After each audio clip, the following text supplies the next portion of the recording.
The Merchant Marine's job was to haul, to sail tankers and troop ships and liberty ships, cargo ships, hauling, war supplies to the war fronts.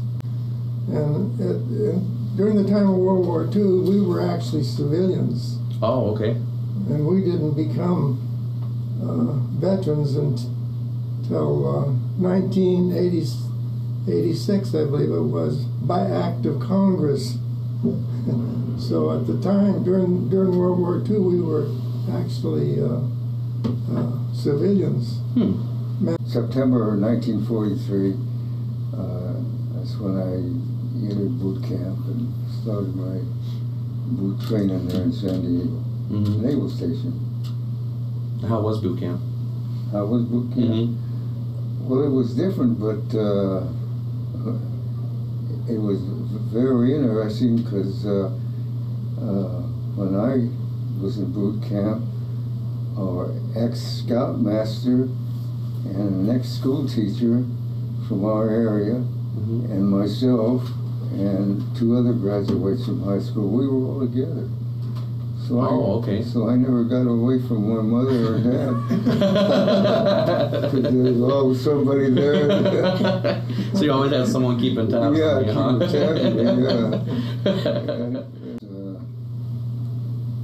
That's what happened. We, that day that suicide plane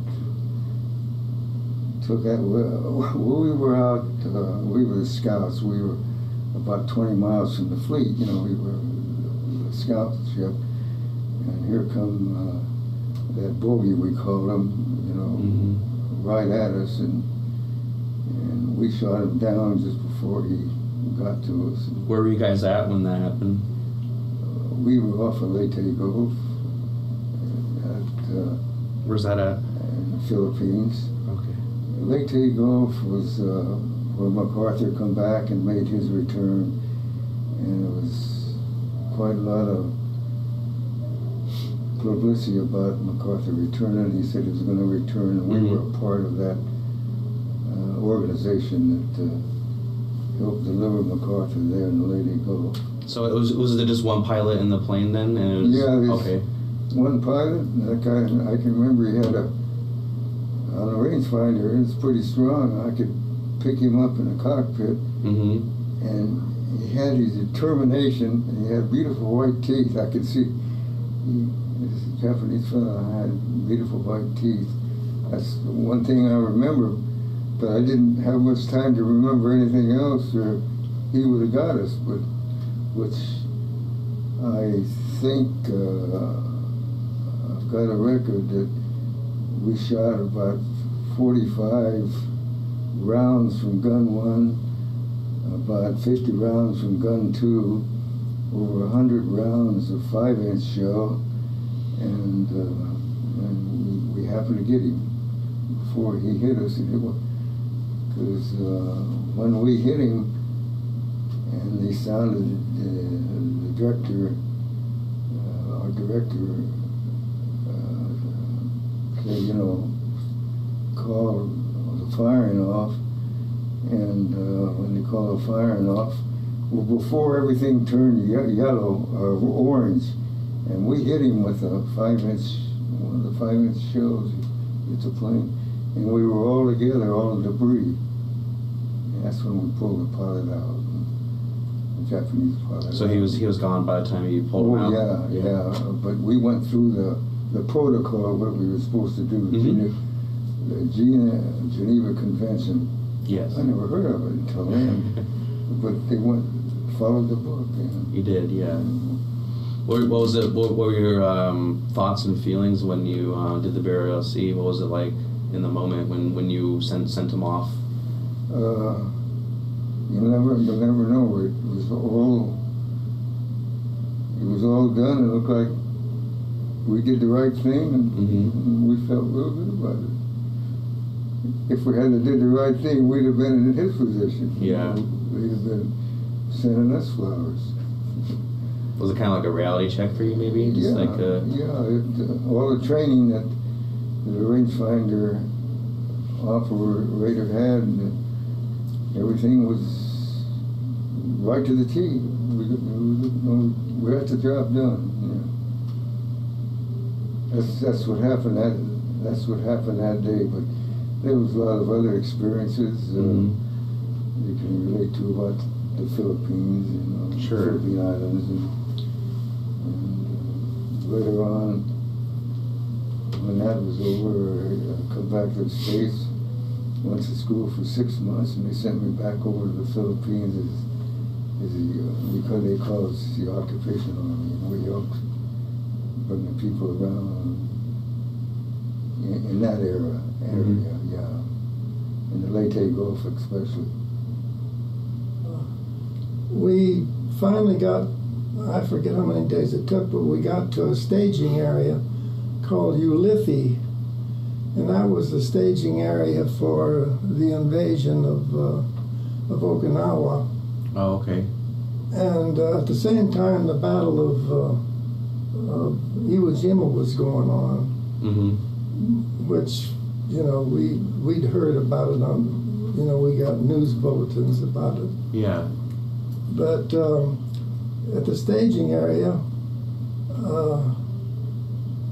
we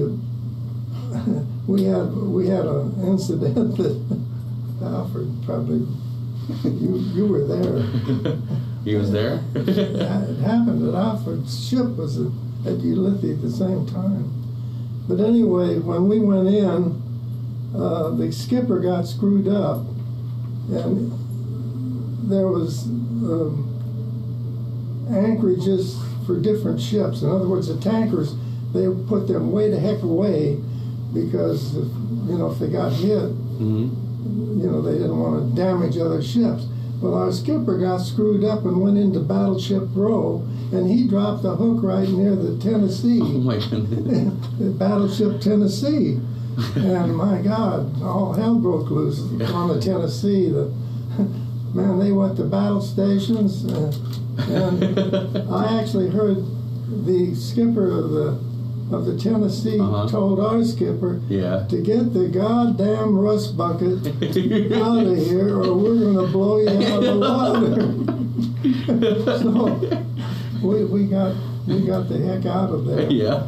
But you know, you talk about friendly fire. Yeah. But anyway, that actually happened. But we did get back out of the way. But then the day came when the whole fleet left for the invasion, and we were in that invasion fleet for, I don't know, it was probably 2 days. I don't exactly remember, but we broke down, and man, of course the fleet went on. I mean, there was all kinds of ships. And a destroyer, I remember the name, the number 445, dropped off, and they circled us for 12 hours. They told our captain that they circle us and look after us, you know, till we could get underway. But we had to do it in 12 hours. Well, I mean, we lost, the boilers were down, we were working in the dark with battle lanterns and trying to make repairs to the economizer tubes on the boilers. And it took more than 12 hours, so the destroyers, it took off. We finally got underway, and man, I was so dehydrated that my muscles actually were cramping up. When we were coming in from Leyte Gulf, we won big in Leyte Gulf, and we were coming in, and somebody spotted, hey, look at that ship out there and all the spare parts on it. And somebody says, the radio officer says, well, that's the San Miguel. Well, Ed was on that ship. I didn't know it. He didn't We both didn't know it. And we put our stories together about 30 years later. He come down to see me, and I was in Washington. And I had some surgery, and we were there sitting there talking. And he said, "What? The ship I was on." Well, we talked about that ship. And as we were talking about it, we went right by the Tennessee. And that guy, the captain of the Tennessee, he told everybody to get out of their way. They're leaving. And supposed to be 9 submarines come in to finish us off after the Leyte. After, we won the Leyte battle, we won it, but they were supposed to come out after us, and everybody got out of the way of the Tennessee, and I know they meant, I heard over the loudspeaker they were talking about his ship, get out of that way. They said they were going to bomb them if they didn't. Yeah. We heard all that over the loudspeakers. And here he was on that ship, and I was. The Tennessee got our attention. Yeah. Well, yeah. Not only that, when we were broke down into that destroyer, the 445 that circled us for the 12 hours, I mentioned that to one of my bosses when I went to work at Elmendorf in the power plant in 1952. One of my bosses named Jim Setter and I were talking, and we were talking stories, and I told him about that incident, about this, and Jim looked at me. He says, "I remember that. I was on the 445," and he was a chief machinist mate on the 445, and he remembered that incident. Wow. Yeah. Small world, huh? Yeah.